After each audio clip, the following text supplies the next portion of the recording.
Greetings, friends. It's Dr. Jonathan Ellerby with another live 12 at 12 and a simple but critical message that could absolutely change your life. And I know that it has changed mine, and I hope it's going to change mine again and again and again. And it's all about what it means to slow down and what is the relevance of slowing down on the spiritual journey, facing struggle with relationship, or navigating and supporting social change, an essential ingredient of life. Before we dive into that, though, we are going to take a breath, we are going to read a poem, and I am here to let you know that I've decided to take my own medicine, and we will take a break from live messages for 2 weeks. That starts tomorrow. I'm going to post a note on my Facebook page for you to see. And I have a huge library. I've been doing live talks every day with very few exceptions since the middle of March. So if you can't find something good to watch there, you're looking in the... I don't know what the deal is. You need to just go for a walk. There are meditations. There are lessons. There are prayers, there's readings, we're covering all kinds of topics. So please take a look at the library. I also have a YouTube library. It's all the same stuff, but it's Jonathan Ellerby, PhD on YouTube. So in some ways, I'm going to say goodbye for live for now, and then I'm going to come back to you live in the middle of July from Canada. And I will be in a beautiful place in nature, and I hope to share that with you in some of our lessons. So for those of you that have been watching regularly, Philip, Stephanie, Katie, Pam, and so on, Leslie, there's a lot of names. Thank you all. This has been awesome, and we're going to continue after a little break. So with that, let's take a deep breath. It's kind of funny because I'm talking about going slow today, but I'm talking fast so I can get to going slow. Go figure. Anyway, take a deep breath and let your eyes close. And do it again a couple times. Don't even worry if it's a perfect breath or a belly breath. Just big breaths in. Hold it a moment. Feel yourself release, relax. And then let your breath become soft. Focus on the exhale and feel yourself slow down.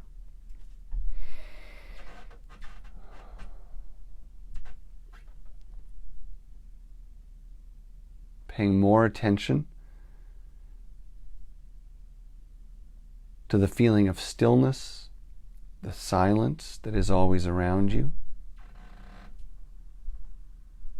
Feel your body slowing down, your mind slowing down, and your heart opening.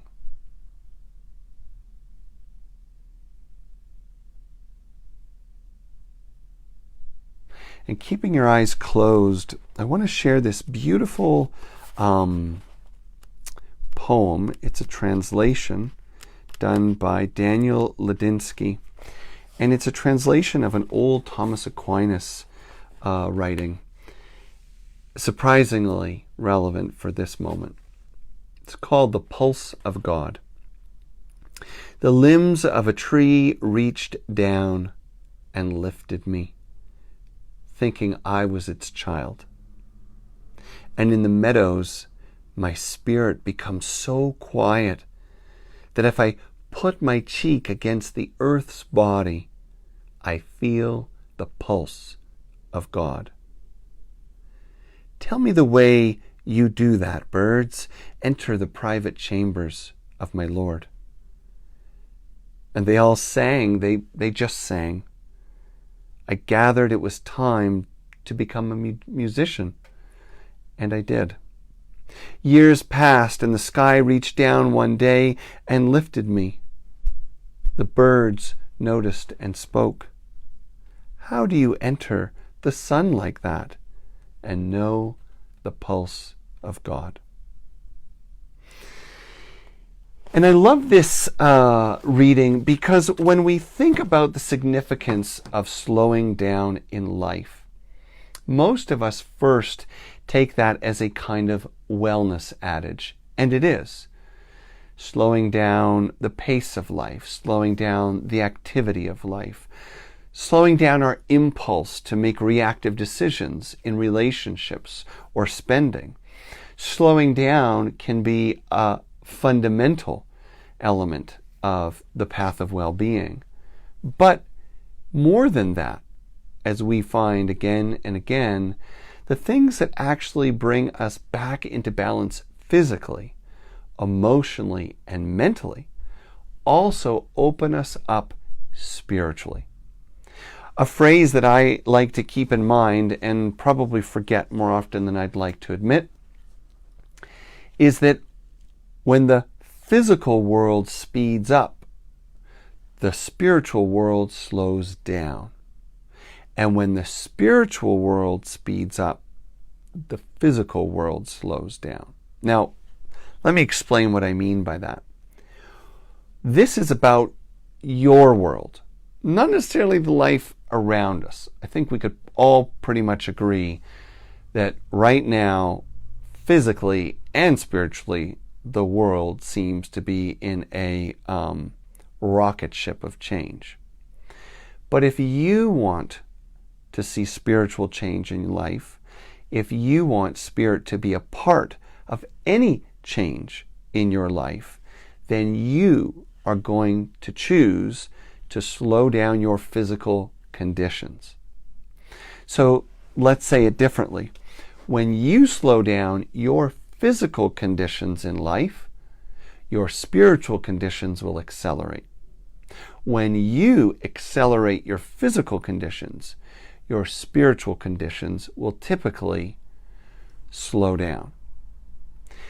The example is probably pretty obvious. When we are preoccupied, a kind of speeding up with worry, stress, fear, things to do, things to accomplish, the consciousness of striving and competition, all fast, forward moving, externally focused activities, our spiritual life typically suffers or comes later, gets less energy, is less available, and simply speaks to us less clearly.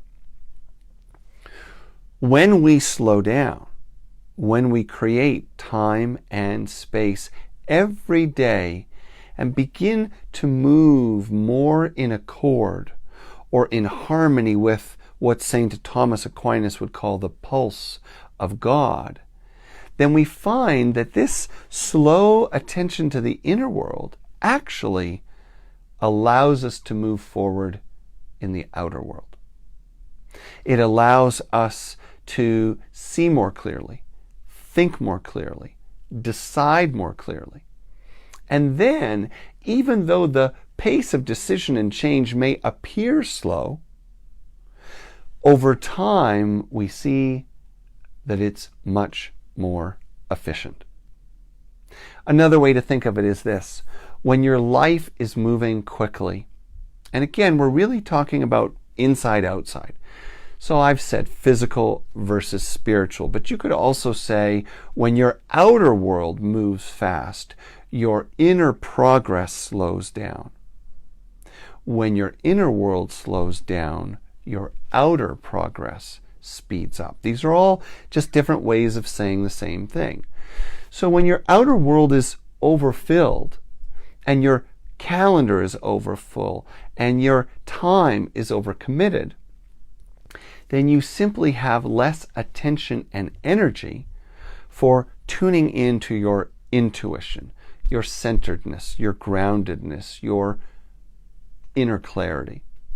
As a result, more often than not, we will make decisions that will come at a cost later and we'll need to redo them. Or we'll make decisions that don't reflect our authentic choice or soulful intent, and they need to be redone. Or we move with such speed that we simply make mistakes, we miscommunicate, we misstep. However you look at it, there's a great power in slowing down. Slowing down is not just about vacations, but slowing down is also a way of being. So I use a simple formula for creating spiritual practice in our lives. And the same formula can be used for the art of slowing down. So let's just quickly review that before we run out of time today. The idea is that we all have things, opportunities for intervention and well-being in the moment, by the day, by the week, by the month, or by the season. So we kind of month or season can interchange.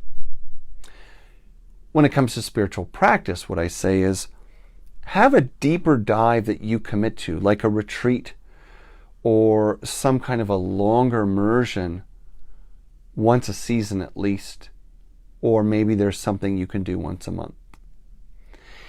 Then, and that might take days, but then you're going to take something that you do once a week. That could be a few hours. For people in the Althea community in Denver, that might be going to the gathering in the morning and then having lunch with people and then taking the workshop. It's like a real investment of 4 hours of time, and you would maybe do that once a week, or maybe it's a longer yoga class, just as an example. But then we need to have something during the day, every day. Time for meditation, time for prayer, and finally, moment by moment, a mindfulness practice, a breath practice, an affirmation practice. In the same way, we want to link all these kinds of practices to our technique and capacity to slow down. So have some sort of a plan. I even recommend you get out a piece of paper and you write it down. How do I slow myself down in the moment? So breath work and stepping back. Typically all you need to do, take a breath, step back. Another way to think of it is take a breath and wait. Wait means give yourself a little room before you speak, before you respond to the email, maybe even sleep on it, depending on what that moment teaches you. So the first of the four is have a tool or a technique to slow yourself down when you're in the reactive present. The second thing is to have something every day where your body, your brain, your heart and soul can remember what it feels like to slow down, to touch that flow of life, the pulse of God, the rhythm of nature. And typically that is a spiritual practice, but maybe not. Could be sitting in the backyard, if you have one, or a park every morning, but just sitting. It could be the way you walk when you take your walk. It could be reading something, journaling, but it's about slowing down for 10, 30, 40 minutes every day. Then we have the weekly immersion, a deeper dive into slowness. And again, that could be a walk, a hike, sitting at home.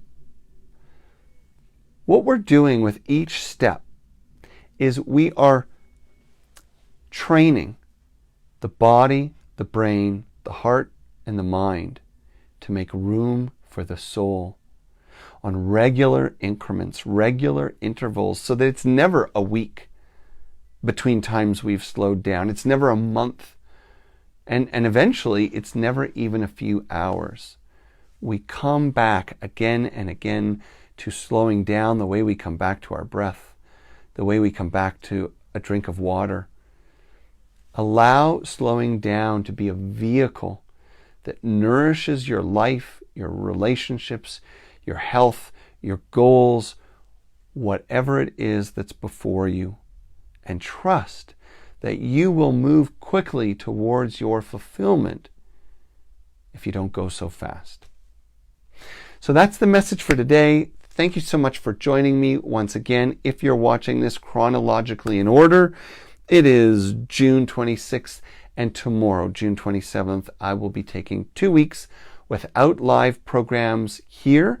I will be doing the live Sunday gathering for Althea and the live Thursday class for Althea.